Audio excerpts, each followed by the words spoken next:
udukurikiranye bwa mbere by'umwihariko tuguhaye ikaze cyane ndetse tunagusuhuza kugira ngo wiyumve ikaze muri aya materaniro yacu. Ikiganiro cyacu rero ni Mubyutsa akomeze agende, ariko uyu munsi cyane ntabwo turi buze kukivugaho ngo tuvuge kuri iyo nsanganyamatsiko. Dufite irindi jambo twahawe n'umwuka Imana yifuza ko tuganiraho. Twagutumweho rero, hari ijambo Imana yashyize ku mitima yacu turi buganireho. Tuguhaye ikaze wowe udukurikiranye muri uyu mwanya, duha ikaze mwese abadukurikiranye, mwaba muri hano i Kigali cyangwa se muri mu ntara zitandukanye. Burasirazuba muradukurikirana turabizi, abari burengerazuba, abari amajyepfo n'amajyaruguru, ndabizi ko mukurikirana televiziyo yanyu Good Rich TV. Ndabizi rero ko muri uyu mwanya mutari kuri. Muri uyu mwanya rero tuguhaye ikaze, tuboneraho gusuhuza abantu mwese mufite imirimo mushinzwe mu nzego zitandukanye. Hari abantu baba bahagarariye inzego mu rwego rw'igihugu, ukaba ushinzwe umutekano, ukaba ushinzwe abaturage se mu bundi buryo, turagusuhuje. Hari n'abandi bafite imirimo itandukanye abikorera ku giti cyabo. Ndabizi ko ikintu cyitwa gukora n'umugisha nzakivugaho undi munsi atari uyu munsi, ariko buriya guhabwa akazi ukagira icyo ukora icyo ari cyo cyose cyiza gishobora kugirira abandi akamaro, ni umugisha ubuhawe n'Imana. Tuguhaye ikaze rero muri uyu mwanya, Imana iguha umugisha. Mboneraho guha ikaze mushiki wacu turi kumwe.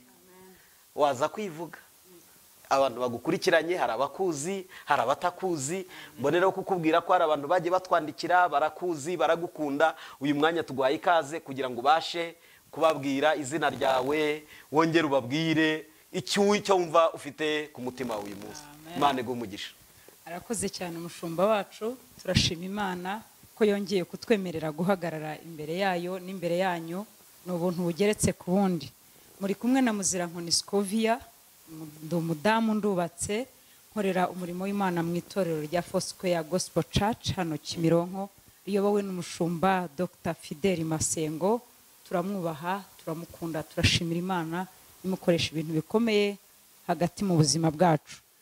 Ndasenga kugira ngo icyo Imana yagambiriye ko wumva ucyumve, kandi hari icyo umwuka w'Imana yakudutumyeho kugira ngo ukomere umutima wawe, ukomere muri kino gihe kigoranye gikomeye, mu gihe cy'impaka z'ibitekerezo, ariko Imana irashoboye. Imana ibaha umugisha mu izina rya Yesu.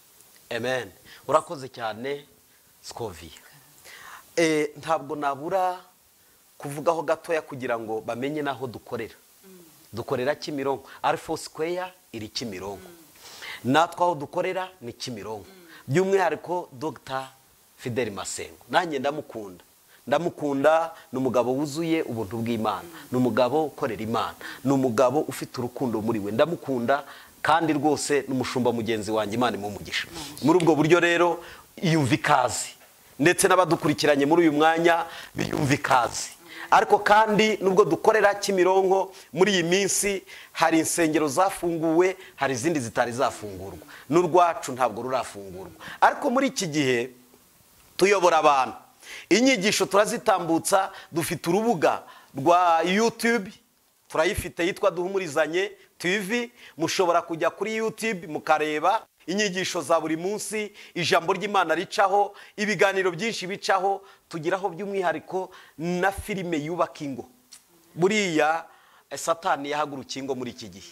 Niyo mpamvu burya abantu bashobora gukora akantu, turiya tuntu twitwa ngo ni filime, ariko dufite igisobanuro. Iyo uri umuhanga mu gukurikira, umenya icyo umutima wawe Imana iri kuwigisha. Muri ubwo buryo rero hariho ibyo muzasangaho bitandukanye bizabafasha mu buzima bwa buri munsi. Aho rero dubasha gutambutsa ijambo ry'Imana. Mu minsi iraza turajya dushyiraho uburyo dushobora kuba turi gutambutsa inyigisho hano iri online. Ababasha gukurikirana kuri YouTube nabo babashe kujya bakurikirana ako kanya nkuko turi hano muri studio za Good Rich TV. Muri ubwo buryo rero tubahaye ikaze. N'ahandi twavuga, tugira urubuga rwacu muri iki gihe rw'itorero. Hari abantu badafite aho bashobora kumva ijambo ry'Imana, ku buryo nta rubuga, nta YouTube. Hari abantu bari mu cyaro none bagira telefone zitabamo na YouTube channel, ariko amahirwe Imana basigiye bakaba bafite televiziyo. Tubahaye ikaze rero muri ubwo buryo wabasha gukurikirana ijambo ry'Imana. Ntukacikwe, ntukarangare, kuko iyo utagaburiye ubugingo burapfa. nk'uko iyo umuntu atariye arapfa, burya umuntu adatunze uyu mubiri ngo awugaburire awuhe icyo kunywa umuntu arapfa. Uko niko n'ubugingo iyo utabugaburiye ijambo ry'Imana ngo ubugaburire amasengesho urapfa mu buryo bw'umwuka, umuntu agasigara apfa yarahagaze, babyita gupfa. Urakoze cyane. Ntabwo tubatutse, ahubwo n'uburyo umuntu ashobora gupfa agihumeka, ariko mu buryo bw'umwuka akaba yarapfuye. Tuguhaye ikaze rero muri ubwo buryo. Imana ibaha umugisha. Uyu munsi hari ikintu tugarukaho. Scovia, turi mu minsi itoroshye, turi mu minsi twibuka jenoside yakorewe Abatutsi mu mwaka w'1994. Nge nariho, nari mfite imyaka 8, nari ndi hagati y'imyaka 8 n'9, nari mutoya, ariko jenoside narayibonye. Hari abantu badukurikiranye muri uyu mwanya batigeze bayibona, bibaza ni gute umuntu ashobora kwica mugenzi we, akica umuturanyi, akica umwana w'umuturanyi, umugabo akica umugore we, umugore akica umugabo we, abantu bagasubiranamo bari babanye neza. Abantu bavutse nyuma ya jenoside ntibajya babyumva. Ni byiza ko twibuka. Imana yigeze ibwira Abisiraheli, irababwira ngo rero ubwo mugiye mukarya mugahaga, mukaba mu mazu mutubatse, mukaba mu mirima, mukorora amashyi akagwira, ntimukibagirwe uru rugendo rw'ubutayu, ngo mwibagirwe ibyo mwabo, muzabyigisha abana banyu, muzabyigisha abuzukuru n'abuzukuruza, kugira ngo bamenye aya mateka, bamenye ko ndi Imana yabakuye muri Egiputa. Niyo mpamvu iyo abantu bibagiwe bashobora kongera gukora ibyo bakoze. Kwibuka rero ni ingenzi, ariko ari ijambo ariyo nayo teme tugenderaho ke. Twibuke twiyubaka. Kwibuka ntibize kudutera guheranwa n'agahinda, ahubwo twibuke kandi twiyubake. Uzi ko ubu jenoside yantwaye ababyeyi bose, ubu nta n'umwe ngira. Bw'abandi baba bafite ababyeyi babo, yewe ntawe. Jenoside yarabatwaye. Kwa data wacu bose, abana bose barashira. Mfite murumuna wanjye umwe na mushiki wanjye umwe bonyine. Iyo ni amateka ya jenoside. Ni nayo mpamvu uyu munsi shobora kuza kuvuga agace gato cyane, kugira ngo tuze kugendana, abantu bataza kugira ngo ibivugwa ntibyabaye, kuko hari n'abayipfobya, hari n'abatayemera, kandi abo batayemera ugasanga bariho, bari babireba, byabaye bahari babireba, ndetse bamwe banayipfobya, hari nabo yagizeho ingaruka, ariko ugasanga ntibafite umwanya wo kubyitaho. Ibaze gupfusha abantu mu kanya ukagaragaza ko nta cyabaye. Ibaze kubona ibyabaye warangiza ugasa naho amaso yawe atabireba. Muri ubwo buryo rero turibuka ku nshuro ya 27 jenoside yakorewe Abatutsi, kandi twibuke twiyubaka. Ntabwo uyu munsi turi buganire uruhare rw'itorero kuri jenoside. Nitugira umwanya tuzongera tubivugeho, ariko uyu munsi tuje gukomeza abantu. Mfite ijambo rindi ku mutima. Ese Scovia, rimwe na rimwe abantu bajya bibaza ngo ese ibiba ku muntu Imana yakongera ikamwubaka? Turabana mu buzima bwa buri munsi. Iyo ndebye ubona ameze nk'umwana utagira ababyeyi, iyo ndebye se ubona mbayeho nk'umuntu w'imfubyi. Suko nirengagije ko nabayeyo, ariko Kristo Yesu yarambatuye, ankura mu mwijima wo guheranwa n'agahinda n'amaganya, ampindura umugabo, ampindura umutambyi, aransiga, arandodobeka. Harya niko mu Kinyarwanda bakoresha kudodobeka, kugusiga amavuta, akagusiga menshi. Hari ukuntu bajyaga badusiga tukiri batakagusiga ku buryo uryamunyerera. Muri ubu buryo rero Kristo yaranogereje no mu mutima. Mbibutse ko burya gukomereka ni kimwe, ariko kubabarira uwagukomerekeje nabyo ni ibindi. Ibyo byose nge narabirangije. Abandi igikomere narababariye. Nta muntu ngifitanye nawe urubanza. Ntabwo nibuka kugira ngo nibuka abankomerekeje, nibuka kugira ngo ahari kiriya cyabaye kizongere kubaho. Muri ubwo buryo rero tubahaye ikaze, mwiyumve ko ibintu byose turabibanamo neza. Imana ibamugisha. Scovia, ndagira ngo usenge mbere yuko tugira ibyo tuvuga mu ijambo ry'Imana. Usengera iki kiganiro, usengera iri teraniro ry'uyu munsi, maze tuze gukomeza ijambo ry'Imana. Imana iguhe umugisha. Haleluya. Tuguhaye ikaze mwami w'abami, tuguhaye ikaze mu mitima yacu, tuguhaye ikaze aha duhagaze. Turasamye cyane mwami ngo wuzuze mwami, turasamye ngo uhaze, turasamye ngo urangure uruvuge, uvugane n'abari kure, uvugane n'abari hafi. Jambo ryawe ryarambwiye ngo nimuvuge iby'ururutse imitima. Umuntu ashobora kuvuga ariko umwuka wera utaza ngo wemeze, bikamera nk'icyuma kirenga. ndagusabye kugira ngo iri jambo rimanuke Nyiringabo Mana, risane, ryubake, ryomore mwami w'abami, rikande ibibyimba, ryomora inguma. Niwe wenyine wakomora inguma, ni nawe wenyine wakiza ibisebe n'ibikomere. Ndagusabye kugira ngo iri jambo ryawe mwami, nk'uko imbaraga z'ijambo ziri, waravuze ngo nk'uko imvura na shelegi bimanuka mu ijuru bikaneteza ubutaka, ngo niko ijambo ryawe ritasubirayo ridakoze icyarizanye. Ndagusabye ngo uhereye umunsi kugeza igihe cyose umuntu azatega amatwi iri jambo, rikore icyo waritumye gukora mu mitima yacu, mu mitima y'Abanyarwanda, mu mitima y'abaduteze amatwi, mu mitima yabo ugendereye muri kino gihe. Ijambo ryawe rigira ububasha bwo gukiza, ijambo ryawe rigira ububasha bwo gukomeza, ijambo ryawe rigira ububasha bwo guhumuriza, ijambo ryawe rigira ububasha bwo gutinyura, ijambo ryawe rigira ububasha bwo gutanga amahoro, rizana ibineza neza, rizana ibitwenge, kuko niwe wenyine utuma umunyamibabaro yishima, wari ingumba ngo agaturagara akaririmba, niwe wenyine utera ibyo bineza neza. Uno mugoroba ugira umuntu usana, ugira umuntu ukomeza, ugira umuntu uhanagura amarira mwami w'abami, ugira umuntu uvugana nawe, rya jwi ryawe rifite umutuzo, rigira umuntu riturisha, guciriye bugufi. Tugushimiye yuko iki ari igihe kigeze ndibuka kuvugana natwe mu myaka yashize. Uravuga ngo u Rwanda uko rwashwanyaguritse, ngo abantu bagahurura kureba ibyabaye, ngo bazagaruka kureba barusanye. Wararusanye, turagushimye. Igihe abantu binubaga batinya kuvuga ko ari Abanyarwanda, uratubwira ngo igihe kizagera abantu bifuze kuba Abanyarwanda. Warabikoze, turagushimye. N'ibindi rero umuntu ku giti cye mwami, n'ibindi wagambiriye gukora ku gihugu mwami, turabyakiriye, turakwemereye ngo ukomeze gukora, kandi ntaba ari twe ahubwo izina ryawe rihabwa icyubahiro.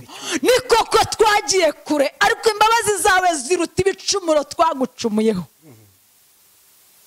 Niyo mpamvu tukiriho turi Abanyarwanda, niyo mpamvu igihugu cyaka cyarigeze kuba umwijima. Uhabwa icyubahiro, wowe umurika hatabonwa, ukamurika mu mwijima ugahinduka umucyo witangaza. Turagushimye mu izina rya Yesu, amen. Urakoze cyane Scovia. Amen. Ndagira ngo dusome ijambo riboneka muri Yobu 14 n'umurongo wa 7. Amen. Ndagira ngo ufashe tuze gusoma. Ndakoresha Bibiliya ijambo ry'Imana, nawe ukoreshe Bibiliya yera, kugira ngo duhuze aya magambo. Turasoma Yobu 14:7 kugera ku murongo w'9. Dusome n'Abaroma igice cya 5 n'umurongo wa 3 kugera kuri 5. Duhuza aya magambo afite insanganyamatsiko ivuga ngo haracyariho ibyiringiro, yuko igiti gitemwe cyakongera kigashibuka. Kuko ndumva Imana intumye ku giti cyatemwe. Ndagira ngo uyu munsi mvugane n'igiti cyatemwe ko gishobora kongera gushibuka. Urakoze cyane. Amen. Kudusomera. Reka dusome. Erega hariho ibyiringiro yuko igiti iyo gitemwe cyongera gushibuka, kandi kikajya kigira amashami y'ibitontome, nubwo umuzi wacyo usazira mu butaka n'igishitsi cyacyo kigahera mu mukungugu. Iyo cyumvise amazi cyongera gushibuka, kigatoha nk'igiti kikiri gito. Urakoze cyane. Reka nanjye nsome hano muri Bibiliya ijambo ry'Imana. Aravuze ngo igiti gitemwe kigira icyizere. Hano ho ni kwavuze. Kigira icyizere ko kizongera gushibuka, imishibu yacyo izongera ikure. Hano niko biri bivuze ijambo ry'Imana. Nubwo imizi yacyo yasazira mu butaka, nubwo igishyitsi cyacyo cyabora, iyo kibonye amazi kirashibuka, kimera amashami nk'iki kibyiruka. Nk'iki kibyiruka. Urakoze. Reka turebe no mu Baroma. Ndebera mu Baroma 5 umurongo wa 3 tugere ku murongo wa 5. Soma muri Bibiliya yera, nanjye nsome muri Bibiliya ijambo ry'Imana. Reka ngutange ngewe mpasome hano kwa 5 umurongo wa 3. Si ibyo gusa, ahubwo dufite n'ishema ry'amakuba yacu, kuko tuzi yuko amakuba atera kwihangana, kwihangana nako kugatera gutsinda ibitugerageza, kubitsinda nako kukadutera kwiringira Imana. Uyiringira kandi ntabwo azakorwa n'isoni, kuko urukundo rw'Imana rwasakajwe mu mitima yacu bitewe n'umwuka muziranenge twahawe. Amen. ariko si ibyo byonyine, ahubwo twishimira no mu makuba yacu, kuko tuzi yuko amakuba atera kwihangana, kandi kwihangana kugatera kunesha ibitugerageza, uko kunesha kugatera ibyiringiro. Bene ibyo byiringiro ntibikoze isoni, kuko urukundo rw'Imana rwasabye mu mitima yacu kubw'umwuka wera twahawe. Amen. Amen. Urakoze Sikovi, Imana iguha umugisha. Ndagira ngo tuvuge kuri aya magambo avuga ngo haracyariho ibyiringiro. Aya magambo wayavuze ni Yobu. Ngewe njya ntangara cyane iyo nsomye Yobu w'igice cya 42 ngasoma na Yobu w'igice cya mbere, baratandukanye.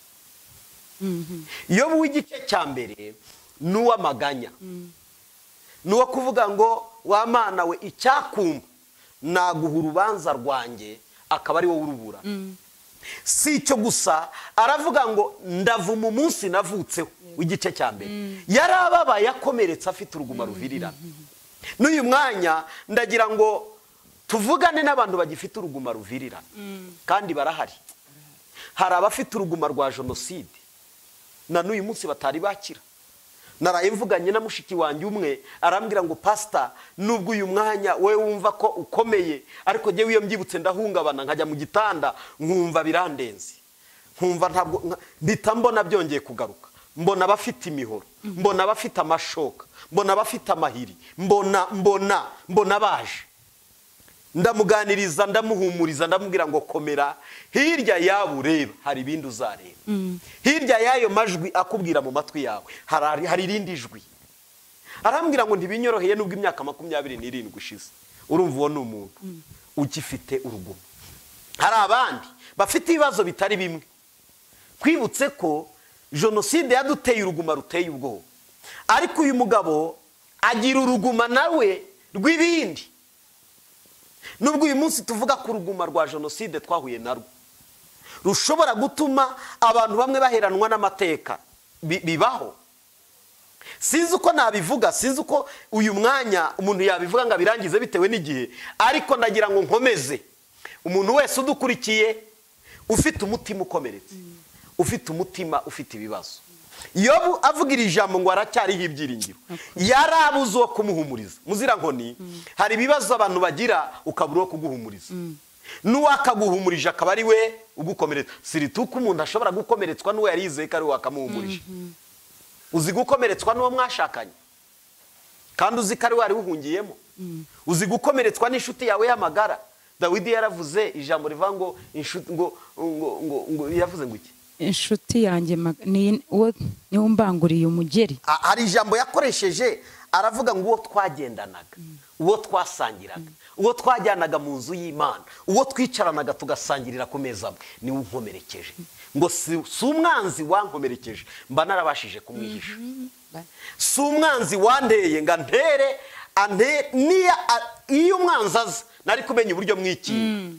Yewe si n'uwaturutse hirya mba naramenye uko mwikinga, ngo ahubwo uwo twasangiraga, uwo twagendanaga, uwo twicaranaga, uwo twasangiriraga ku meza amwe, niwe wankomerekeje antera uruguma. Buriya igikomere cyose utewe n'inshuti, n'umuturanyi, n'umuvandimwe, n'uwo mwashakanye, ishobora gutinda gukira. Ariko ndagira ngo mbabwire, haracyariho ibyiringiro. Uyu munsi niryo jambo numva ryuzuye umutima wanjye. Umuntu udukurikiye mfite ijambo ryo kumubwira ngo ibyo wabayemo, ibyo uri kubamo, n'ibyo uzabamo, ijambo ni rimwe, haracyariho ibyiringiro. Se pastor, ubivugaho iki? Yesu ahimbazwe cyane. Amen. Iyo abantu bakomeretse rimwe na rimwe tujya tuza tukagera nko ku kiriyo, ugasanga umuntu arimo araboroga, ukavuga ngo ihangane, ukavuga komera. Ariko hari ikintu kiza mu muntu kikavuga ngo impamvu avuga gutya nuko atari we watakaje umuvandimwe cyangwa umubyeyi, nuko atari we wapfushije. Ariko ndagira ngo nkubwirire ijambo, urupfu nubwo tuvuga ngo ihangane, nta kwihangana kuba mu rupfu, kuko umuntu yihanganira ikintu ari buhindure. Ibi bintu sinzi niba ubyumva. Ndabyumva. ikintu ushobora kuvuga ngo ndanze kwihangana ndabigenzanya nicyo ushobora kwihanganira.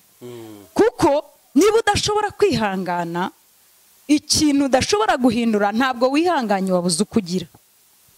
Ni ukuvuga ngo mu rupfu umuntu aba akwiye kukubwira ngo komera umutima, komera umutima.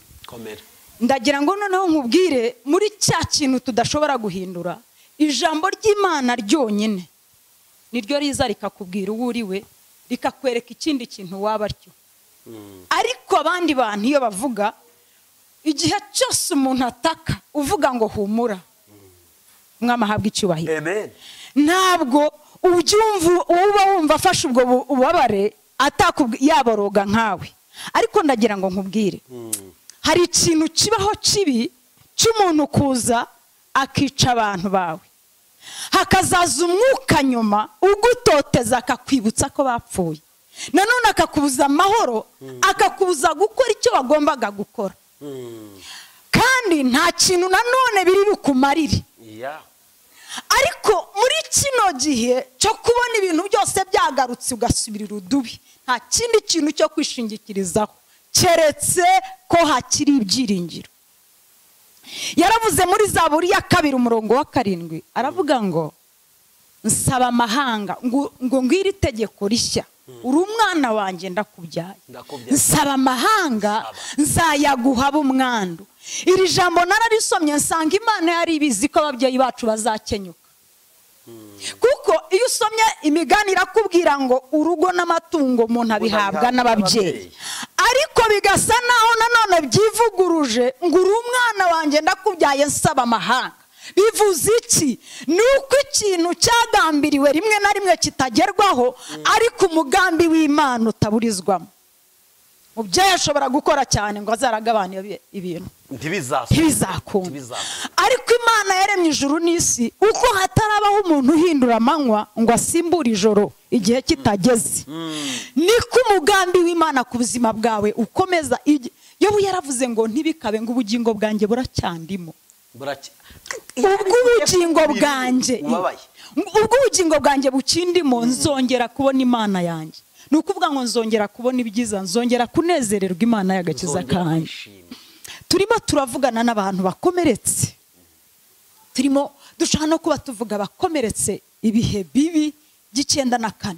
Hari umuntu waraye akomeretse iri joro birenze, ubu ngubu ufite igikomere kibisi, ariko cyumweru kimwe. Ndagira ngo nkubwire, wa mugabo wirehereje w'amahanga agahagara hagati y'isi n'ijuru, yagira ngo ahuze ibitari guhura, yagira ngo akize ibidakizwa n'abantu.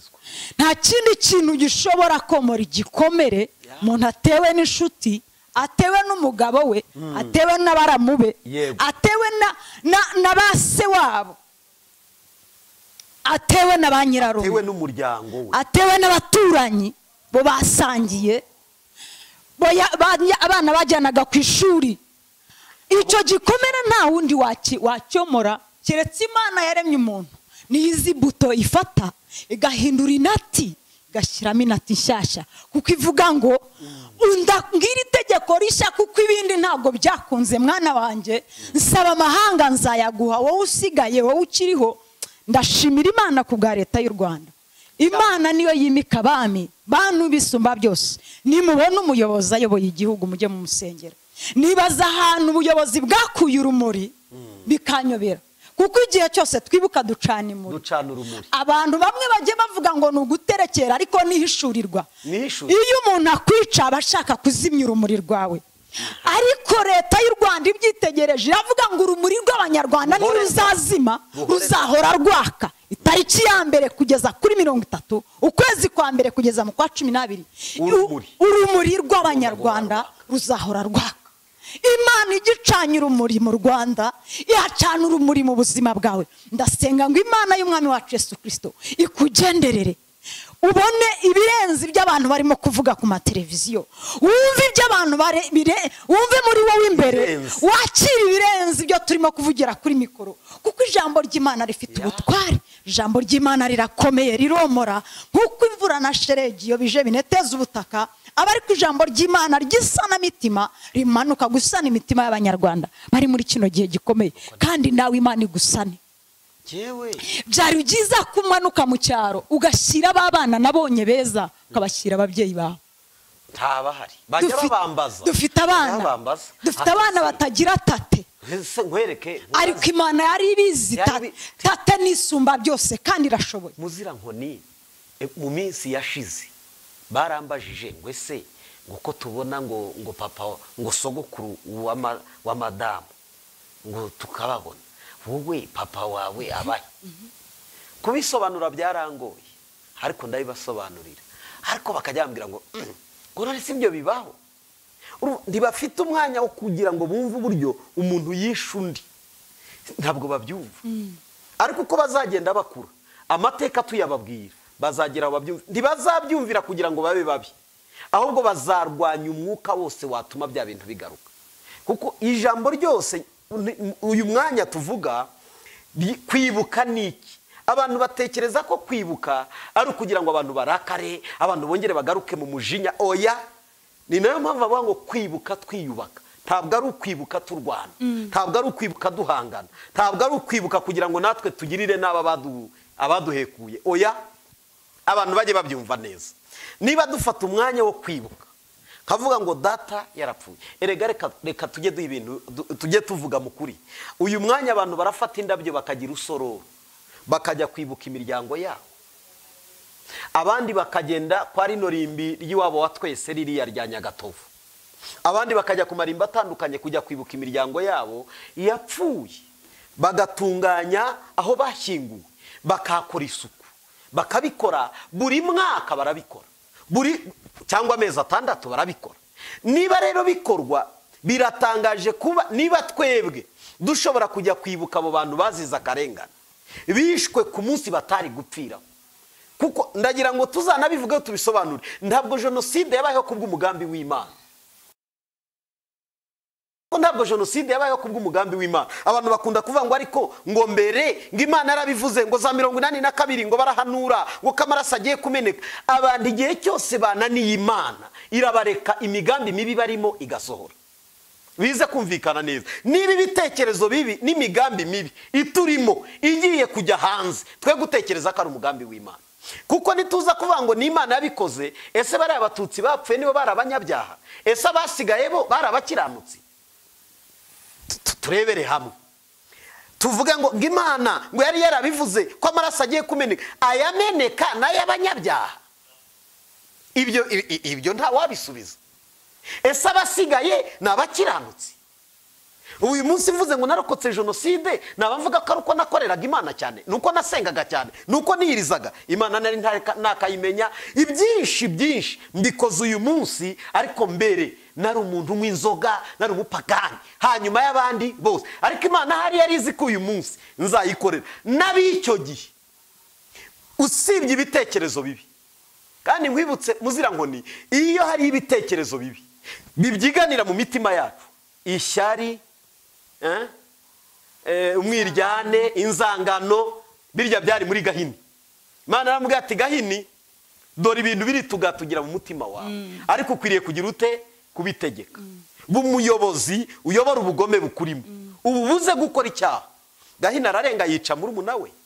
Uyu munsi jenoside yabaye ni ibitekerezo bibi, imyumvire mibi. Wibutse ko ndi umuhutu, ndi umutwa, ndi umututsi, byasimuwe nda ndi umunyarwanda. Imana ihimbaza. Uyu munsi ndawaza ngo va ngo ngende umututsi, ibyo nta wabijyana. Ntabwo wavuga uyu munsi ngo ndi umutwa wabirisha. Ntabwo wavuga uyu munsi ngo ndi umuhutu bizero. Ariko uyu munsi ndi umunyarwanda, twese tuyibonamo. Icyo nicyo kikubwira ibitekerezo bifite aho bijyana abantu. Kumva kuri umunyarwanda utazanye amazuru maremare, utazanye amagufiya, utazanye ngo ngende mugufi ngo ndarabyibushye ngo uyu nuyu ngo intoki ngo dore ngo ibintu nk'ibyo bitagira umumaro. Uyu munsi twese ndaca mu mujyi ndi umunyarwanda, ndaca mu cyaro ndi umunyarwanda, ndaca ahantu hose ndi umunyarwanda.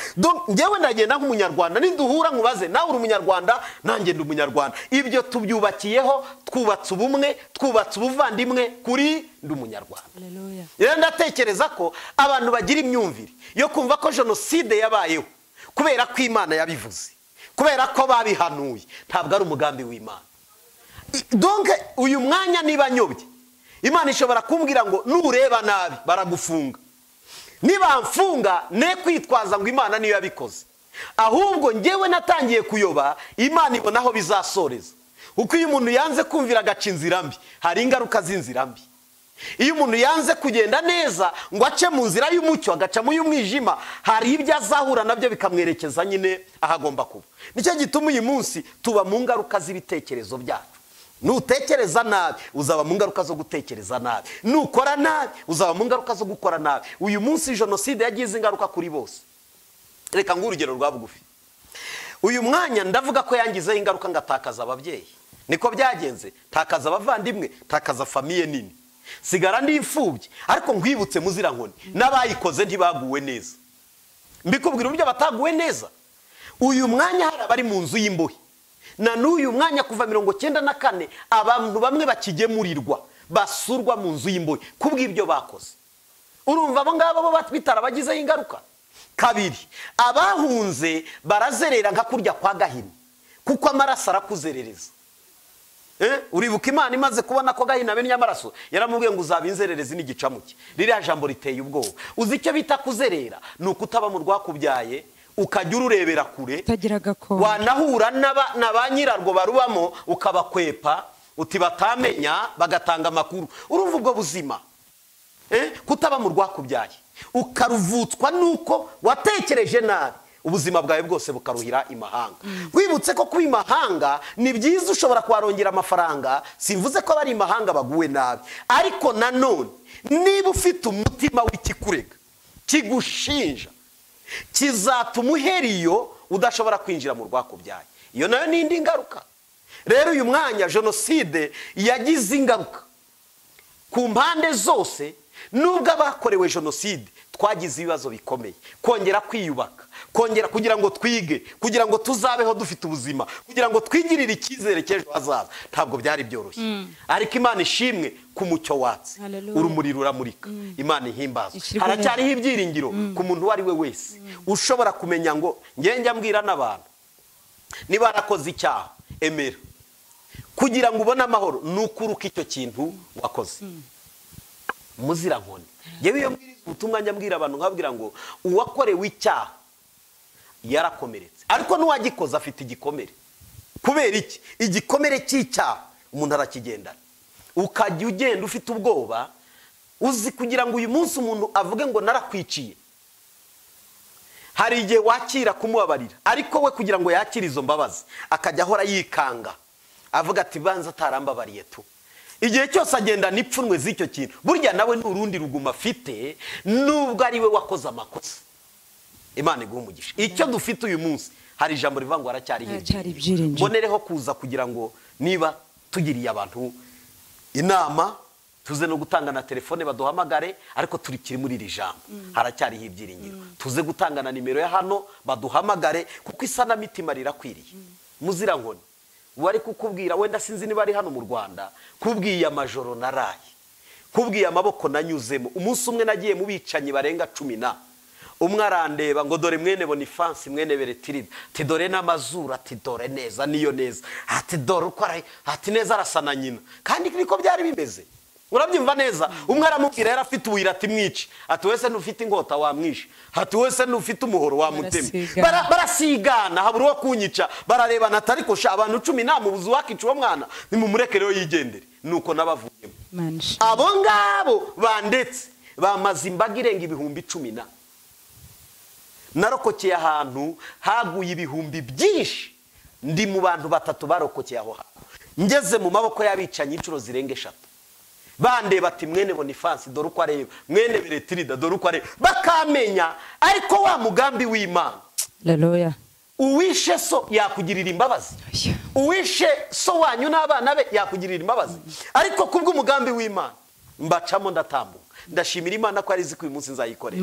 Nagira ngo mbonereho kubwira abadukurikiye muri uyu mwanya, ntabwo twasigariye kugira ngo dukore ibyaha, ntabwo twasigariye kugira ngo tujyeho twenjoyinge gusa kuko hari igihe abantu rimwe na rimwe baba mu gihe cyo kwibuka, aho kwibuka Imana yababaye hafi igakoresha n'ubuyobozi bwacu ngo tuyige imbere, kuko uburuhukiro nyabwo ni muri Kristo Yesu. Amen. Nagira ngo nkubwire ibikomere nakize, nta kindi navuga cyabinkijije cyane nuko Kristo yamanutse mu mutima wanjye, ampa kubabarira abantu, ampa kubohoka, ampa kuvuga. Sinajyaga avuga ikiniga cyahitaga kimfata nkarira, najyaga ndira kumboreza bikananira. Ndibuka umunsi umwe icyunamo gitangira, ntabwo najyaga ndeba televiziyo, sinajyaga numva na radio, kuko narariraga ngahamuka kagira ubwoba bwinshi kigunga. Ariko ibyo byose kugenda nakira ijambo ry'Imana, Kristo kwagwira muri jewe narabohotse. Mbonereho rero kubwira abantu bari muri uwo mwanya, niba tugize umugisha tukaba turiho, si umwanya wo kugira ngo twishimishe dukora ibyaha, si umwanya wo kugira ngo dukore amarorerwa, ni umwanya wo gutekereza Imana yadusigaje no gutekereza ibitekerezo byiza byakubaka abavandimwe n'inshuti, ndetse no kubana n'abandi bose, kugira ngo tugaragaze Kristo muri twebwe. Haracyariho ibyiringiro rero yakwiye gutekereza ngo ndinde muri iki gihe. Ese nge mpagaze nte? Kuko nkwibutsa ibitekerezo bibi bishobora kuba mu muntu wari we wese. Birashoboka cyane. Umuntu ashobora gusigara ariko akagira ibitekerezo bibi. Umuntu ashobora kuba yararokotse ariko akagira ibitekerezo bibi. Umuntu ashobora kuba rwose ari ahantu yagakwiriye kuba ari kuvanga ibitekerezo byanjye nibi, ariko akaba atekereza u Rwanda rubi, u Rwanda runuka, ibyiza biri mu Rwanda ukaba ubihishwe. Ariko ndatekereza ushingiye kuva 1994 kugera uyu munsi, dufite Imana, dufite n'igihugu. Twagakwiriye kureba igihugu duhawe no kukirinda no kugisigasira no kubana n'abandi bose amahoro. Amen. Imana iguha umugisha. Gende muri ubwo buryo mbyumvamo. Yesu aguha umugisha cyane, avuze amagambo akomeye. Iyo turimo kuvuga gutya turi kumwe n'umuntu wacitse ku icumu, biba byumvikana. Iyo umuntu yakize ashobora gukiza abandi. Aratubwiye ngo Imana y'umwami wacu Yesu Kristo yonyine niyo yamwomoye ingoma. Yabwiye Yeremiya mu bice 31, aramubwira ngo nzongera kukubaka kandi uzaba wubakitse. Niki iyo bavuga ngo nzongera kukubaka, ni ukuvuga ngo waba warasenyutse mbere. Igihugu gishobora kuba cyubakitse kinagaragara neza, ariko hari umuntu urimo atarubakika mu mutima we, mu buzima bwe buhora bushwanyuka, buhora butana. Ni wowe turimo kuvuga ngo imbaraga z'Imana zirakubaka kandi ukaba wubakitse. Aramubwira ngo uzongera gusohoka n'imbyino z'abanezerewe. Umwami ahabwa icyubahiro cyawe. Harya ni Yeremiya 31. Reka tuharebe Yeremiya 31. Nzongera kukubaka. Uyu munsi turimo kwibuka, iki gihe cyo kwibuka ni igihe cyo kubakwa muri wowe, ukumva umutima wawe urubakitse, ukanezererwa abana Imana yaguhaye mu bupfubyi wamaranye igihe kingana gutya, ukanezererwa akazi Imana yaguhaye, ukanezererwa urugo Imana yaguhaye. Nzongera kukubaka kandi uzaba wubakitse. Iyo umaze kubakwa imbere, wubaka n'abandi, ukubaka n'igihugu. Hari abantu batazi, hari abantu bagiye bavuga ngo u Rwanda ngo urabona ngo ukuntu bimeze, ariko dufite data wacu yajyaga ducira umugani. Warazaga umubwira ngo abana bo kwa runaka, akavuga ngo bana banjye urugo rw'undi rushyamarwa. Urimo kumva ibyo bavuga? Rushyamarwa. Ni ukuvuga ngo iyo utari mu rugo buri gihe uba ureba ari rwo rwiza urw'abandi, ariko urw'iwawe kari rwiza. Yego. Ariko uzi ko icyo kintu rero umwami ahabwa icyubahiro. Twebwe amen, ab'Imana yahaye gakondo, ab'Imana yashubije gakondo, turimo kubona ko iwacu hashyamara. Imana igusane ku rwego igi izana ibineza neza byo kunezererwa. Compound urimo niyo zaba ari metero 2, ni wawe ni wawe. Amen. Umwami ahabwa icyubahiro. Yo zaba ari metero 2. Yaravuze ngo nzongera kukubaka. Turashimira Imana yongeye kubaka igihugu, turashimira Imana yongeye kubaka abantu, turashimira Imana yongeye gutanga imiryango ku bantu babonaga ko batazongera kugira abo bavugana. Ahari n'ufite mushiki wawe ariko ufite umwana uhamagara ngo papa, ngo daddy.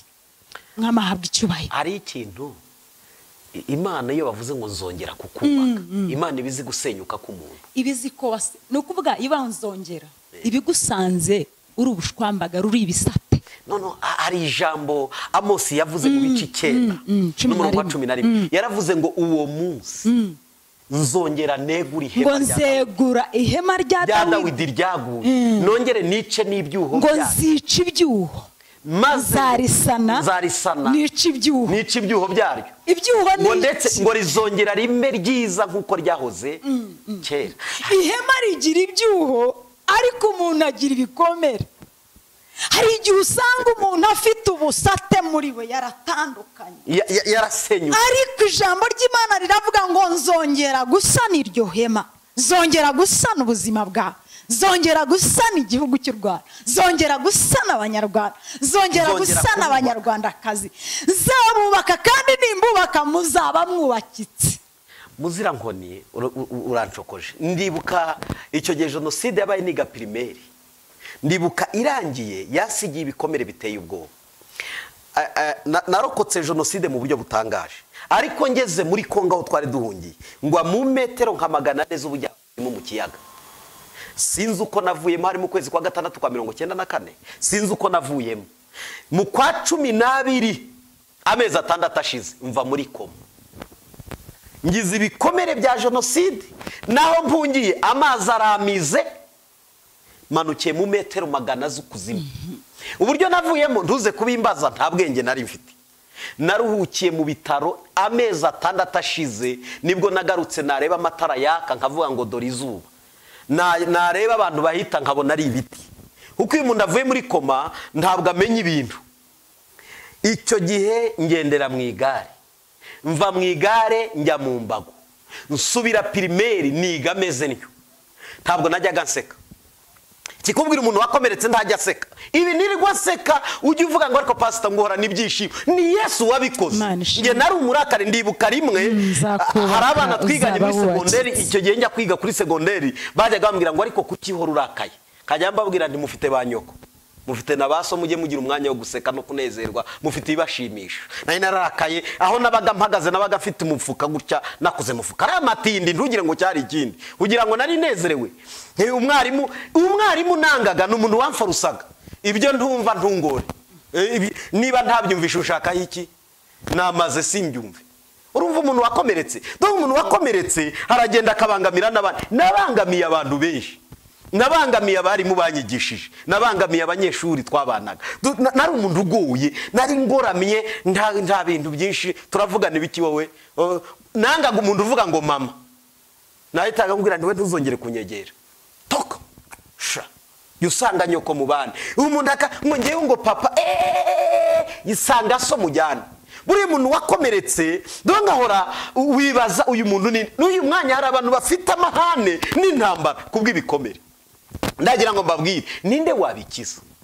Muzirankoni uravuze ngo Imana izongera kutwubaka, natwe tuzaba twubakitse, kandi izongera yegura ihema rya Dawidi ryaguye. Ndagira ngo nkubwire, niba ari umugabo wabohotse ni Papa Willy, ni Edouard.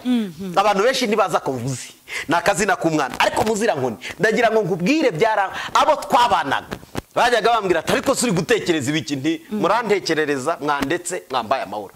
Ibyo bintu twabibayemo, uyu munsi tuvuga ngo twariyubatse tugeze heza, nubwo tugize ibyo twagezeho, ariko Kristo ni wadushoboje. Haleluya.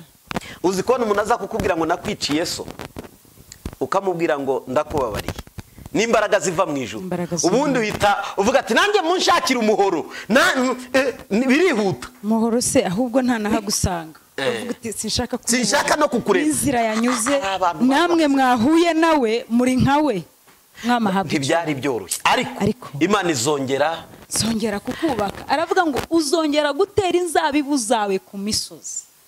Ndibuka twinjira mu gihugu twari dufite ubwoba. Papa ntiyarahari, yaratarapfa, ariko yari yagiye mu ruzinduko. Ariko iyo twajyaga kuryama kubera ubwoba twasanze mu gihugu, kubera agahinda kari mu gihugu, abana batoya mami yatwegerezaga ikintu avuga ngo ikintu nigikubita ku rugi muhaguruke nyine mwirwaneho. Watekerezaga saa 11 utaragera mu rugo ukumva ubwoba. Ni ikibazo. Ariko Imana y'Umwami wacu Yesu Kristo ihimbazwe, yatwikuriye icyo gihu kikagenda. turagira ngo muri kino gihe uko Imana yatwikuruye igihu tukabona umutekano, umuntu akaba asigaye agenda, umupolisi yaguhagarika mukavugana mukaganira ntuhamuke, aba ariko Imana isumba byose ikomeza kugenderera imitima y'abanyarwanda, ubwoba bushiremo, umubabaro ushire. Nta wundi wagukiza umubabaro wo mu buto bwawe, kuko yaravuze ngo uzongera nzakubaka, ngo uzongera nkubake, ngo gusohokana imbyino z'abanezerewe, wa mwari w'Isiyoni. Erega muzirango hari igihe uvuga iryo jambo ngo wa mwari w'Isiyoni, abantu bakagira ngo ni ahantu. Burya Imana ishobora kuvuga ijambo ngo wa mwari w'Isiyoni, ni wowe. Abantu bakwiriye kumenya yewe ni Imana yanjye, ninjye. Hari ibintu ntajya nkunda, abantu bakunda gufata ijambo bakarijugunye Yerusalemu, ngo ariko n'iby'Abayisiraheli n'Abayuda, ngo ariko ngo ni irya baruna, iri jambo rivugwa ni iryanjye. Iyo bavuga umwari mu buryo bw'umwuka cyangwa mu buryo bwa gihanuzi, bivuga ngo umuntu uri innocent. Urakoze cyane. Abantu babyumve. Umuntu mbese reka mvuga ngo umuntu uri umwere, uri umuziranenge. Ariko muri kwa kuba umuziranenge hari ikintu cyaje kiragukomeretsa utabigizemo uruhare. Niyo mpamvu Bibiliya ivuga ngo nzongera kukubaka, kuko ibi bintu ntuzi uko byaje. Wa mwari mu rurimi rwa Bibiliya umugabo yaba umwari, umusore yaba umwari, nicyo bivuze. Someone who is innocent.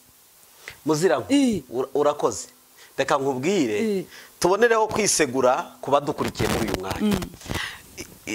Ntabwo turi buze gukoresha telefone yo kuduhamagara kuko yagize akabazo gato, kugira ngo bataza kuvuga ati se ko bataduhaye akanya kugira ngo baduhamagare nako babashe kuvugana natwe. Mutubabarire muri uyu mwanya kuko telefone yagizeho ikibazo, kandi ntituri bukoresha yacu. Batwemerere tuzavugane nabo baduhamagaye ku cyumweru gitaha, ahubwo tuvugira ijambo tuze kurisoza. Reka nkubwire ikintu gikomeye. Hari amagambo biravugwa muri Bibiliya, turi kubona rya jambo ngo uwo munsi nzegura. Uzi icyo bisobanura? Habaho umunsi w'abantu, hakabaho n'umunsi w'Imana. Umunsi abantu bahagazemo bavuga ibyo bashaka, bagakora ibyo bashaka, Imana ikabareka.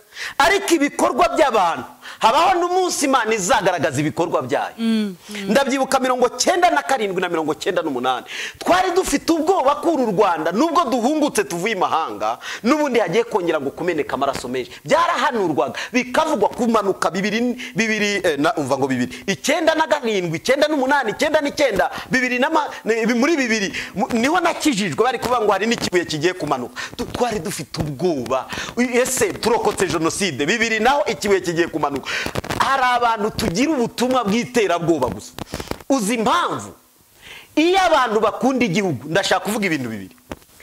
Ibyago naho byabiri kuvugwa ku gihugu, icyambere baragisengera.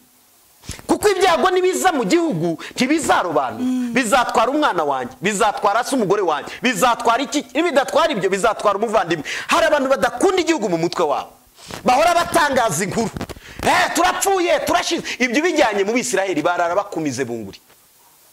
Ujyanye amakuru nkayo, nubwo ubutumwa dufite ariyo bwavuye, tushobora kujyana ubutumwa bw'impuha mu gihugu cya Isiraheli. Baguhiga wabuseseye hose bakubona, kuko bazi ingaruka z'ibihuha, bazi ingaruka z'ubutumwa bubi, bazi ingaruka z'amagambo mabi, bazi ingaruka z'imitekerereze mibi, bazi ingaruka. Reka nkubwire, nta wundi muntu uzubaka iki gihugu atari twebwe. Nibidahera kubavuga butumwa ngo bifata abashumba, bifata ababishop, bifata intumwa, bifata bitwa ko basenga, bakunda igihugu bagisengere, birukana ibyago nka kwa kunda binenewe baciye bugufi bagasenga. Tuzahorana ubutumwa bwa biracitse kwa kuhagarara ngo duhagararire igihugu ntibizakunda. Icyo gihe cyabaye igihe kibi iyo tutagira abantu bahagarara mu cyuho ngo basenge. Muzirango ndagira ngo mvuge iki kintu kandi cyumvikanisha. Uyu mwanya n'uyu mwanya tugira abantu, igihugu kiratewe, ese ubu n'igiterwa uzunguka iki? Reka mbanze nkubwire Mushumba, ibi bintu abantu bagiye babimenya.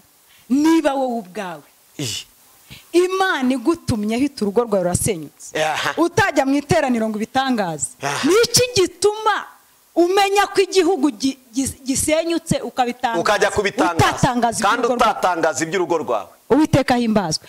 Niba umukobwa wawe ntibikaba ariko bamuteye inda, ukabimenya utagira umuntu bibwira n'ubivuze ukamugira inzika kandi yavuze uko. Niki gituma wamamaza inkuru mbi ku gihugu cyawe, ku muturanyi no kwitorera kamabwire muri imaresande vola ke yamasada. Dukwiye kugira ishyaka ryiza, dukwiye kugira gutekereza neza, dukwiye kugira imyumvire iri positive.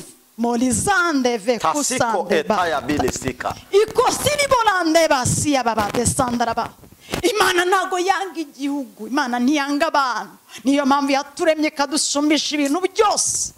Mu mitekerereze mu bwiza yaduhaye inyamaswa twirirwa tuzirya tukarya inyama, kandi ni natwe ducumura, ariko urukundo dukunda ni rero rusumba ibyaha dukora. Mureke nituyoba tukabeshyera Imana.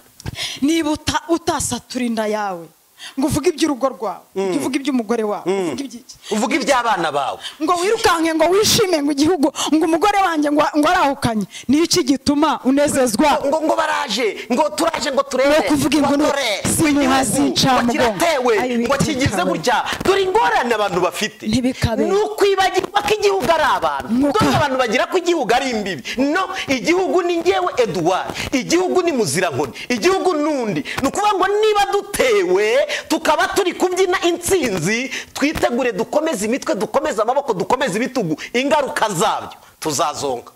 Rero nta muntu wagakwiye kwishimira ko igihugu kigira ibyago, kuko dore ibintu bitatu biriho. Nukuvuga ngo igihugu kibaho kuko hariho imiryango. Nukuvuga ngo imiryango itari igihugu ndicyabaho. Icya kabiri imiryango yimaze kubaho havuka ikintu cyitwa igihugu.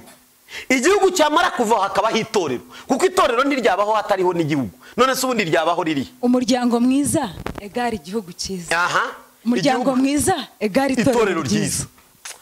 Uvuze akantu keza. Umuryango mwiza igihugu cyiza.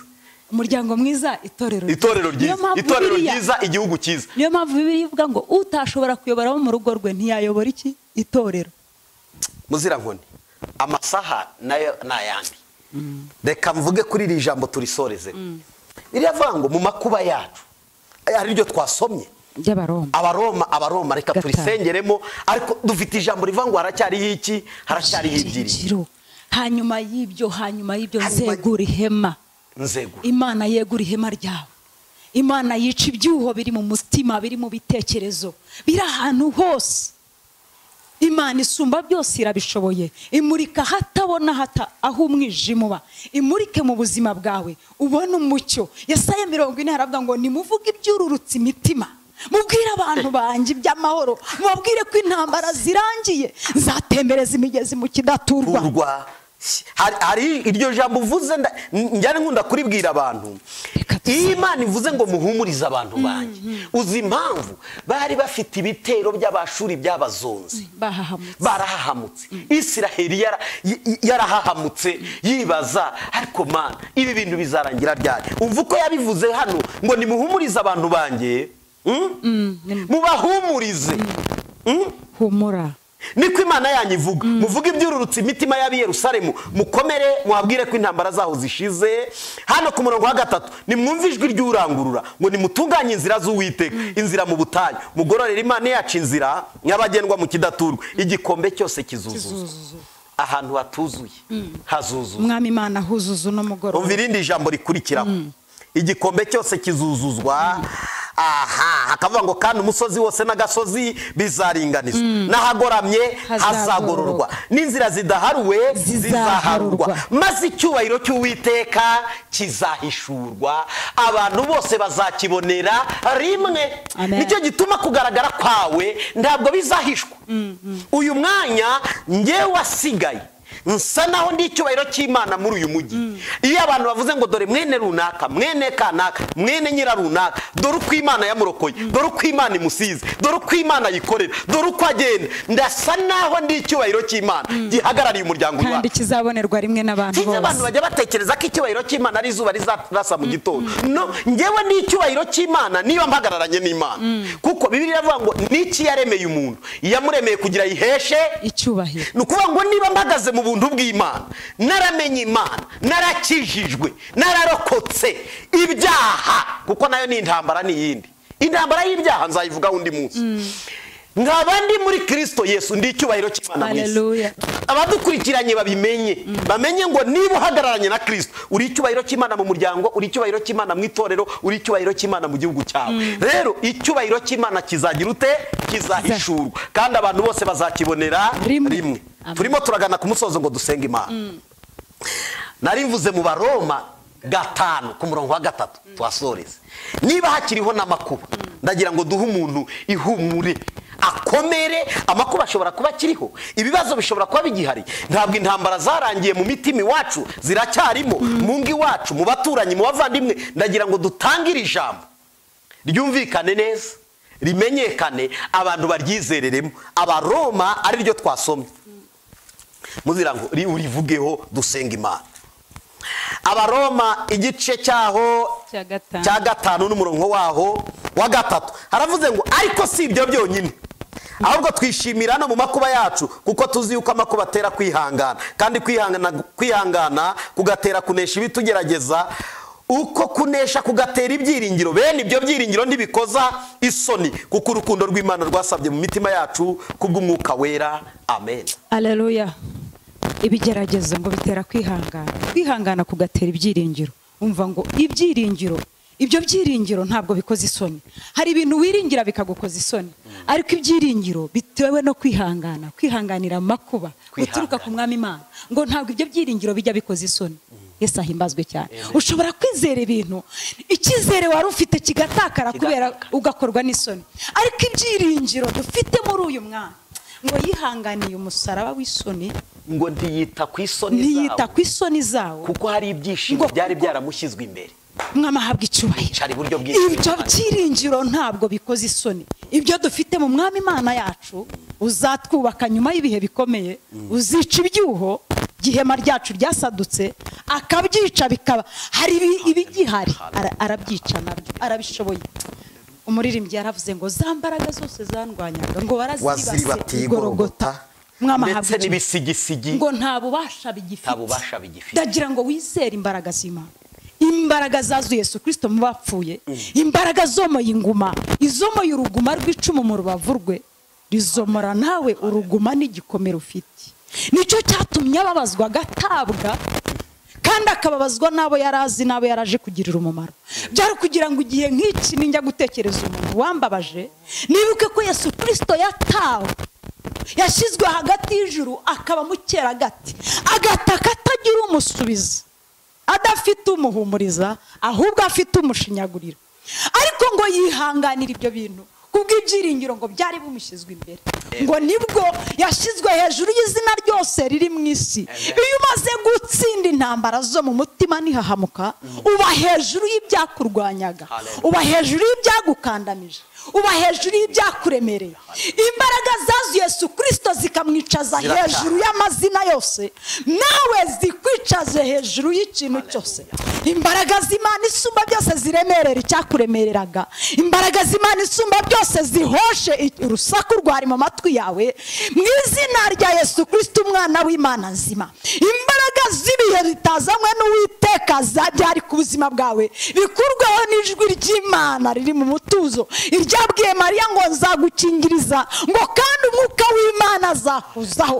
Umwuka w'Imana akuzeho agukingirize, akuganirize, amajwi yose yakuganirizaga adaturutse ku Mwami Imana atsindwe nk'uko imbaraga z'Imana ziri. Uwera wa Isirayeli ndaguhamagaye kugira ngo wururuke, nk'uko ibitonyanga bimanuka bikaneteza ubutaka, ariko ibitonyanga by'imbaraga z'Umwuka Wera bimanuka gutonyanga mu mitima. Mwami wawe, itegereze zino nguma, witegereze bino bikomere bihora biturika. Uwiteka we niwe womora burundu, kandi ukijije arabandaduka agasimbuka. Gira abantu kura ku gisasiro cy'ibihe, gira abantu kura ku buriri baryamyeho imyaka myinshi. Ndakwinginze ugira abantu kebukisha barebe ukundi kuboko kwawe kugutabara kurengera. Ijwi ryawe rikomeye risumba iryanjye, risumba iry'undi muntu wese, rigira umuntu vugana nawe, ndabasengeye ngo bakomere imitima, ndabasengeye ngo bahumurizwe, ndabasengeye ngo imbaraga zikiza zize ku buzima bwabo.